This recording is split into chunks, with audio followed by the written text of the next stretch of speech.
Nous sommes le mercredi 22 janvier 2025 et je vous ramène à la vie la personne la plus charismatique qui existe du monde des magiciens, Harry Houdini, le plus grand magicien de tous les temps. Et j'ai été 2 fois dans ma vie Harry Houdini.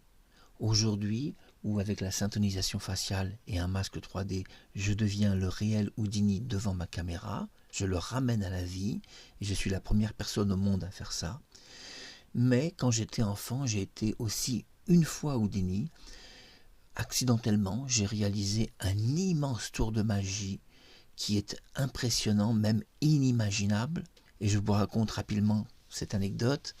Je me trouvais dans ma classe avec les petits copains de classe quand la maîtresse a fermé la classe à clé et a mis sa clé dans la poche.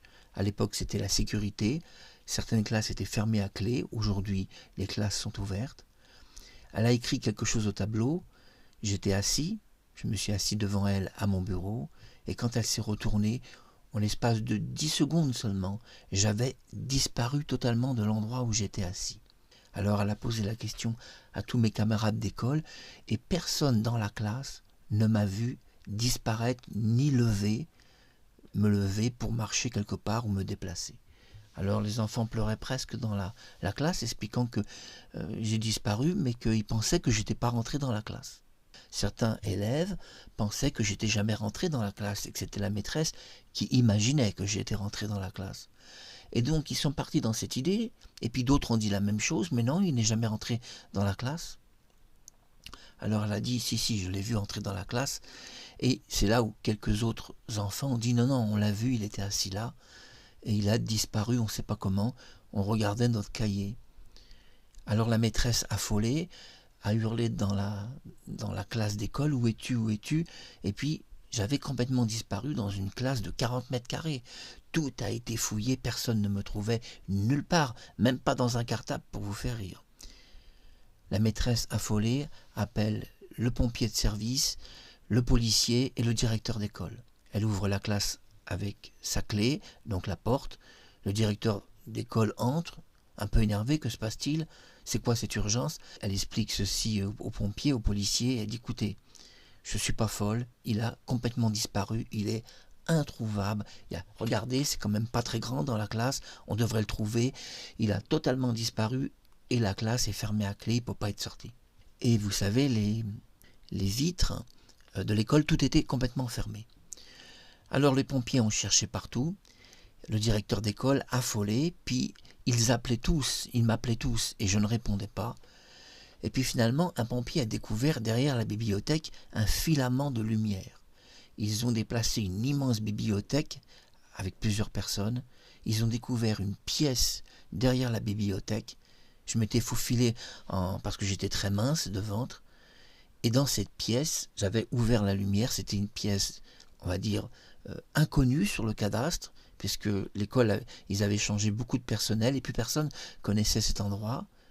La bibliothèque avait été déplacée et depuis au moins 20 ans, personne n'était entré dans cette pièce. Le directeur de l'école ignorait l'existence de cet endroit. Le pompier aussi de service, personne ne connaissait cet endroit. Et grâce à la lumière que j'avais allumée à l'intérieur de cette pièce, le pompier avait découvert qu'il y avait une lumière étrange qui sortait de la bibliothèque. Un truc insolite. Puis, heureusement, ils ont ouvert ce qu'on appelle l'entrée complètement. Puis je suis sorti. Mais la maîtresse m'a dit, mais pourquoi tu répondais pas quand tout le monde t'a appelé? Et j'ai dit, je répondais pas parce que c'est un endroit secret, j'y vais de temps en temps et je voulais que personne ne découvre. C'est vrai que je voulais que personne découvre cet endroit. C'était mon endroit secret. Et les pompiers, les flics et le directeur d'école, ils se marraient en disant, il avait complètement disparu, tout le monde était inquiet. Puis le directeur a dit, heureux qu'on l'ait retrouvé parce que sa mère, elle nous aurait quand même posé des questions et tout le monde se marrait. Même les pompiers disaient, on n'aurait pas pu expliquer le truc. Personne ne pouvait l'expliquer. Alors la maîtresse d'école, quand le directeur est parti avec la police et les pompiers, a refermé la classe donc à clé, puisque c'était à l'époque, il fermait les classes. Aujourd'hui, ça n'existe plus. Et puis elle a écrit au tableau avec la craie Houdini le magicien. Puis elle m'a demandé de me retourner sur tous mes copains de classe. Et puis elle a dit, vous savez qui c'est? C'est Houdini le magicien. Alors certains enfants ont levé le doigt pour poser, un a posé une question, qui est Houdini le magicien? Et la maîtresse a dit, oui c'est vrai que j'oubliais, on va apprendre un peu l'histoire d'Houdini parce que vous ne le connaissez pas, c'est le plus grand magicien du monde. Et ce que votre petit copain de classe a fait, c'est le plus grand tour de magie qu'on ait jamais vu dans cette école. C'est vrai que j'avais totalement disparu et puis je répondais pas aux appels et même j'aurais pas ouvert la lumière par exemple. Le pompier aurait peut-être jamais découvert l'endroit parce que j'étais très très mince et j'avais réussi à me faufiler derrière la bibliothèque. Et comme il n'était pas censé y avoir une pièce, personne ne l'aurait sans doute jamais découvert. Et la maîtresse avait pleuré, hein, elle a commencé à pleurer quand ils me cherchaient. Ils m'ont cherché 20 minutes et pendant 20 minutes dans la classe, j'ai répondu à personne. Et j'étais dans la classe parmi eux, à 3-4 mètres seulement. Alors quand les petits copains et les copines sont partis de l'école, la maîtresse m'a parlé, je lui ai dit, vous avez voulu vous moquer de moi. Parce que c'est pas très gentil d'avoir dit que j'étais, elle avait dit que j'étais la résurrection d'Houdini le magicien. Alors je lui ai dit, c'est pas gentil, vous avez voulu vous moquer de moi. Et la maîtresse a dit, non, j'étais vraiment sincère parce que là, tu m'as fait la peur de ma vie. Et puis elle m'a dit, je voyais pas comment expliquer à ta mère comment tu avais disparu dans une classe de un peu moins de 40 mètres carrés, dans finalement une pièce que personne ne connaît, on n'aurait même pas pu la trouver, cette pièce, personne ne la connaissait. Et si le pompier n'avait pas découvert un filament de lumière, personne n'aurait eu l'idée de pousser une bibliothèque d'un poids gigantesque, personne. Donc elle a dit, j'aurais même pas pu expliquer ça à personne. Et personne presque ne la croyait, elle passait presque pour une folle. Et certains petits camarades des classes insinuaient même que j'étais jamais rentré dans la classe.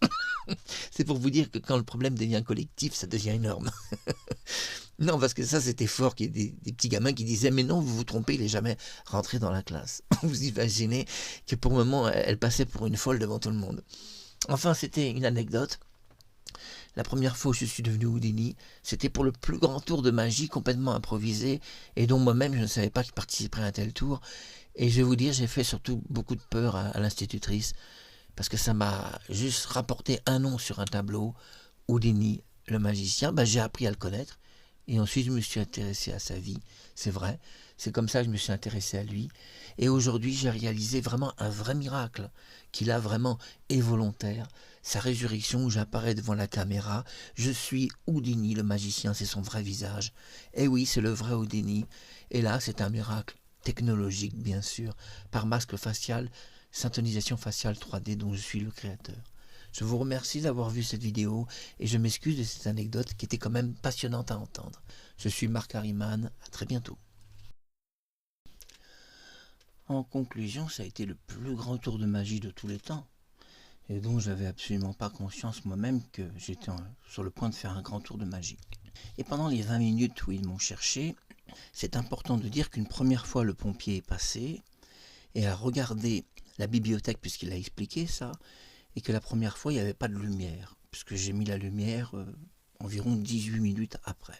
Et en regardant derrière la bibliothèque, il avait vu un mur lisse et pas d'entrée, il n'avait rien vu de suspect. Donc à aucun moment, le pompier aurait eu l'idée de chercher une seconde fois derrière cette bibliothèque. Quand c'est comme ça, ce qui est très très étrange, c'est que tout le monde a une version différente.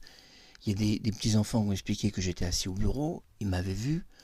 D'autres enfants ont expliqué que j'étais jamais entré dans cette classe, et ça c'était le côté insolite de l'affaire. Et puis il y avait les fenêtres fermées. Et le pompier discutait pendant 20 minutes, puisque j'ai tout entendu, j'étais à 2 pas d'eux. Et le pompier disait, il y a une seule explication. Il était dans la classe, vous avez fermé la porte, vous avez écrit au tableau quelque chose, puis l'enfant a dû se déplacer vers la fenêtre qui était ouverte, expliquait le pompier, puis il est passé par la fenêtre sur le rebord de la fenêtre et il marche quelque part au bord du vide. Mais avant, il a refermé la fenêtre. Et l'institutrice a fondu en larmes, expliquant au pompier mais comment il a fait tout ça en 10 secondes. J'ai écrit 10 secondes au tableau maximum. Il peut pas, le gamin en 10 secondes, elle disait, avoir ouvert une fenêtre, l'avoir refermée sans faire de bruit, se balader depuis 20 minutes au bord du vide, vous devez vous tromper. Et là, le pompier a quand même revu un peu son jugement en se disant que c'était quand même pas plausible que je puisse être au bord d'une fenêtre à marcher dans le vide pendant 20 minutes.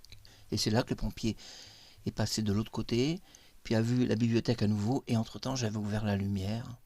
Et là, il a découvert la salle secrète. Mais vous savez, c'était extraordinaire comme ambiance. C'est un truc à vivre, mais inimaginable.